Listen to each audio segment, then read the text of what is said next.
चलिए देखा जाए क्वेश्चन नंबर 4 फ्रॉम एक्सरसाइज 7.1 क्या दिया गया है।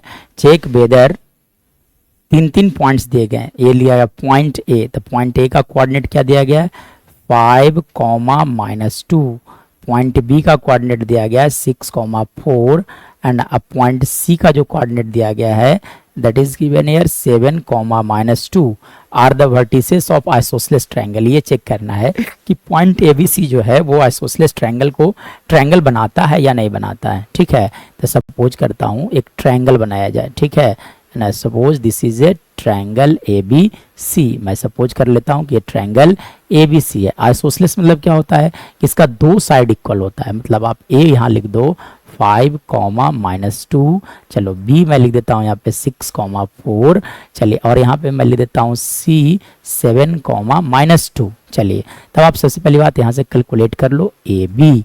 तो ए बी कैसे लिखा जाएगा अंडर रूट, है ना। फॉर्मूला क्या होता है x2 माइनस x1 का whole square plus y2 minus y1 का होल स्क्वायर। इतना नहीं, ये फॉर्मूला सिर्फ फॉर्मेलिटी के लिए लिखना है। ठीक है, चलिए x2 माइनस x1 मतलब आप क्या करो कि b के फर्स्ट में से a के फर्स्ट को घटा दो, फर्स्ट को फर्स्ट के साथ सब्ट्रैक्ट कर लेना है। ठीक है, सब्ट्रैक्ट करना है तो b के एज इट इज रहेगा।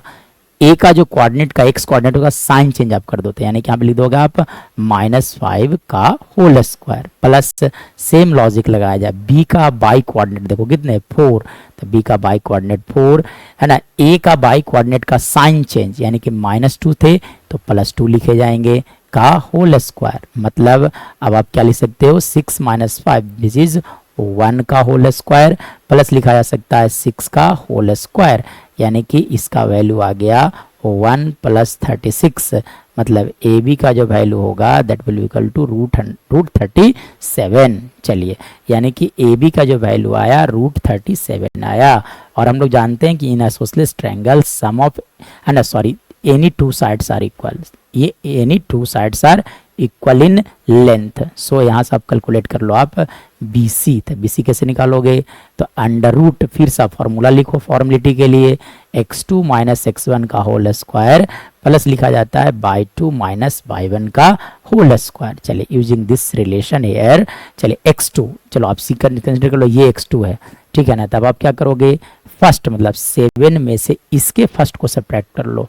तो 7 में से जब 6 सब्ट्रैक्ट किया जाएगा तो लिखा जाएगा 7 - 6 का होल स्क्वायर प्लस -2 में से -4 को सब्ट्रैक्ट कर लिया जाए। देखो ये -2 में से -4 सब्ट्रैक्ट हो जाएंगे, ये दोनों सब्ट्रैक्ट होंगे, तो यानी कि इसका वैल्यू क्या लिखा जा सकता है, इसका वैल्यू लिखोगे आप 7 - 6 विच इज इक्वल टू 1 का होल स्क्वायर प्लस आप लिख सकते हो -6 का होल स्क्वायर। मतलब इसका वैल्यू लिखा जाएगा 1 + 36। मतलब यहाँ से BC का जो वैल्यू आएगा that will equal to √37 units. चलिए, इसके बाद देखा जाए तो एक और बचा हुआ है दैट इज AC, है ना। तब आप क्या कैलकुलेट कर लो यहाँ से AC। तो AC क्या लिखे जाते हैं under root x2 minus x1। मतलब AC जब आप लिखोगे तो 5 में से 7 को सब्ट्रैक्ट कर लो, तो 5 - 7 का होल स्क्वायर प्लस -2 में से -2 को जब सेलेक्ट करते हो लिखा जाएंगे +2। मतलब इसका वैल्यू लिखा जा सकता है 5 - 2 विच इज इक्वल टू -2 का स्क्वायर। 2 में से 2 गया तो ये 0 आ गया।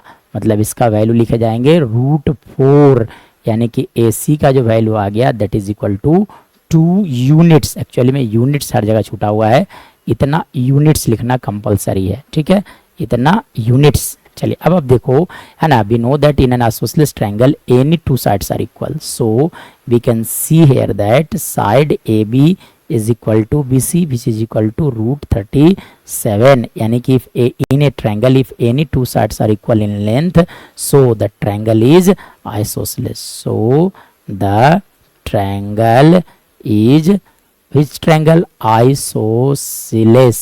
Isosceles triangle। ठीक है, isosceles triangle है, इसलिए our answer will be yes, this is a isosceles triangle।